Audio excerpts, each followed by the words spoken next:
आज की क्लास है कंपैरिजन मेथड के द्वारा यदि आप ए और बी की वैल्यू निकालें और उससे फिर गिवन वैल्यू अगर कुछ दी जाए तो उसका मान कैसे बताएंगे। जैसे ये आप तो इसमें कुछ टाइप है कि क्वेश्चन जो आपका है वो कैसे कैसे हो सकता है। पहले है अगर आपको गिवन हो a ratio b is equal to 3:4 या a by B is equal to 3/4 या 2a is equal to 3b या a by 3 is equal to b by 2, इस प्रकार से कोई भी स्टेटमेंट आपको दी जाए तो हमें फाइंड करना है a और b।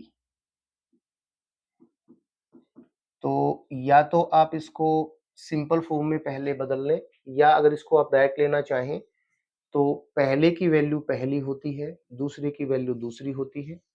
अगर ये फ्रैक्शन में दिए जाए तो ऊपर की वैल्यू ऊपर और नीचे की वैल्यू नीचे। अगर ये दिए जाए 2a is equal to 3b के लिए तो a की वैल्यू b के साथ और b की वैल्यू a के साथ रहेगी। अगर ये फ्रैक्शन में ऐसे है तो a की वैल्यू नीचे है, b की वैल्यू भी नीचे होगी। यही है तो a की वैल्यू ये है, b की वैल्यू ये होगी। और अगर बात करें हम a प्लस बी और a माइनस बी तो इसी कंडीशन में अगर यहाँ जाए तो a प्लस बी की वैल्यू 9 होगी और a माइनस बी की वैल्यू 5 होगी। ये तो है आपके शॉर्टकट के आप इनको सीधी वैल्यू ऐसे ऐसे बता सकते हैं। लेकिन अगर आप ऐसा ना करें तो इनमें से किसी एक फॉर्म को देख लें और उसी में सबको कन्वर्ट कर दें। जैसे पहला क्वेश्चन है आपका, तो पहले क्वेश्चन में अगर देखा जाए तो ये बनेगा ए की रेशियो, ए की वैल्यू 3 है, बी की वैल्यू 3 है।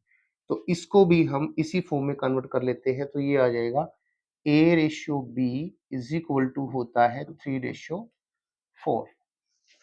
इसको भी अगर लेके जाएंगे तो b इसके नीचे आएगा तो पहले आएगा ये a by B is equal to होता है 3/2।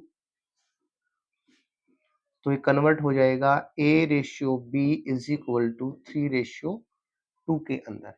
नेक्स्ट है आपका ये, तो b को यहाँ से यहाँ लेके आएंगे तो ये हो जाएगा a बाई बी और हो जाएगा 3/2 और जब इसको सोल्व करेंगे तो ये आएगा a ratio b is equal to होता है 3:2 के बराबर। अब ये जो क्वेश्चंस है इसके अंदर फ्रैक्शन है पहले और फ्रैक्शन के बीच में रेशियो है। तो इसका तरीका हमने बताया था कि इनका जो एलसीएम होता है उसको इनसे मल्टीप्लाई करा देंगे तो आपका ये रेशियो खत्म हो जाएगा। तो ये रेशियो आ जाएगा आपका 4 से काटेंगे 3 पे और ये 2 पे।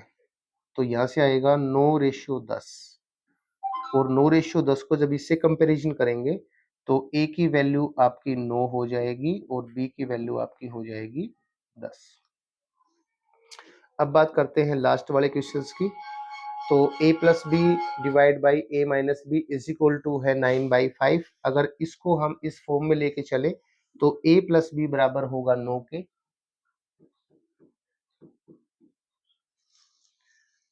और a माइनस बी बराबर होगा 5 के।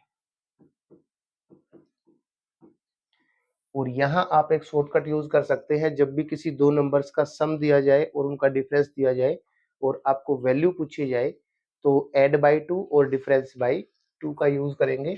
तो ऐड बाई 2 तो ये होगा आपका 14/2 7 और दूसरा होता है डिफरेंस बाई 2 तो 4/2 ये होगा आपका 2। तो जो लार्जर नंबर है वो आपका होगा बड़े वाला और जो स्मॉलर नंबर है वो होगा आपका छोटे वाला। इसको ऐसे शॉर्टकट में यूज कर सकते हैं, जहां भी आपको सम गिवन हो